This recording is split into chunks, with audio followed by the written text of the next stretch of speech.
parkirnya ke tempat yang tidak seharusnya tuh. No, no, no, no. Hai guys, kembali lagi bersama aku. Ternyata ya, pacol-pacolku tuh banyak yang berondong, banyak yang masih pada imut-imut, bocil-bocil gitu lah ya. Kenapa aku bisa tahu? Soalnya banyak nih yang DM aku manggilnya tante. Emang aku udah kayak tante-tante ya? Atau kalian yang berondong-berondong mau nih jadi simpanan aku? Mau nggak? Nggak sayang, bercanda, jangan ditangkepin ya. Enggak lah, masa aku udah dibilang tante-tante, bukan. Tapi kalian suka ngerasa aneh nggak sih kalau ngeliat fenomena tante-tante lagi makan sama berondong, lagi jalan sama berondong? Kelihatan banget gitu kontrasnya. Kalau buat orang-orang yang berpikirannya positif, mungkin mikirnya, oh itu ponakan tuh sama tantenya, atau itu anak sama ibu. Taunya taunya dikasih uang saku tuh si berondong sama tante-tante. Taunya parkirnya ke tempat yang tidak seharusnya tuh. Terus juga kalau misalkan ngelihat fenomena kayak gitu, pasti kan kalian tuh berpikirannya tuh langsung buruk ke tante-tantenya. Wah, itu tante-tante ngapain ya? Tujuannya apa gitu? Apa cuma iseng aja atau gimana sih? Wah, pasti cuma iseng aja nih. Pokoknya banyak banget stigma negatif kan ke tante-tante yang kelihatan jalan sama berondong. Kalau misalkan lihat cewek cantik sama om-om, yang dinilai negatifnya pasti si cewek cantiknya tuh, si cewek mudanya. Wah, ini pelakor nih, wah ini matre nih. Lah kalau misalkan tante-tante sama berondong, yang dinilai jeleknya si cewek-ceweknya juga, si tante-tantenya juga. Kenapa sih yang disalahin tante-tante mulu? Padahal mah nggak semuanya yang pacaran beda usia jauh gitu tuh niatnya buruk ya guys, bisa aja serius. Kalian mau tau nggak sih mitos-mitos yang beredar di kalangan tante-tante yang pacaran sama berondong? Penasaran nggak sih? Pasti penasaran kan? Ternyata semuanya itu tidak benar guys. Penasaran? Makanya yuk tonton video aku sampai habis. Oke, gampang kok.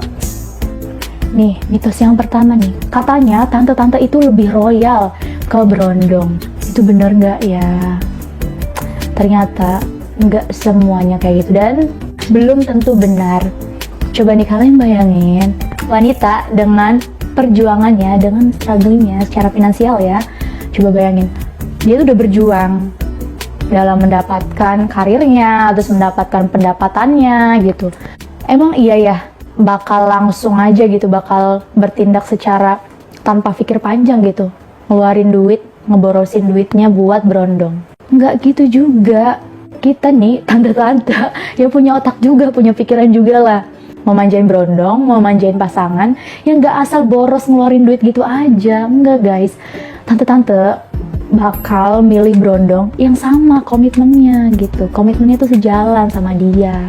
Cuman kebetulan dapat yang berondong aja. Yang selanjutnya mencari berondong karena iseng. Enggak lah, tante-tante nggak akan ngelakuin hal bodoh itu. Emangnya pacaran sama berondong itu termasuk tren ya? Bukan kan? Termasuk hal yang sangat mengagumkan gitu. Bukan guys, bukan. Bukan karena iseng.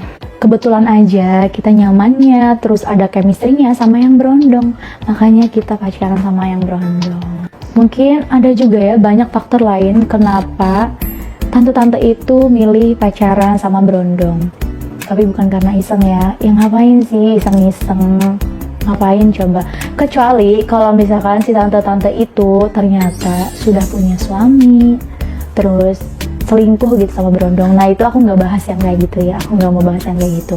Ini aku bahas tante-tante yang emang ya single, yang emang pacaran sama berondong, pacaran beneran, pacaran serius, bukan TTM, bukan selingkuh-selingkuh kayak gitulah guys. Tante-tante pacaran sama berondong juga bisa serius, bisa niat untuk ke arah yang lebih serius, ke jenjang pernikahan gitu misalnya. Jangan selalu berpikiran negatif ke tante-tante ya, oke?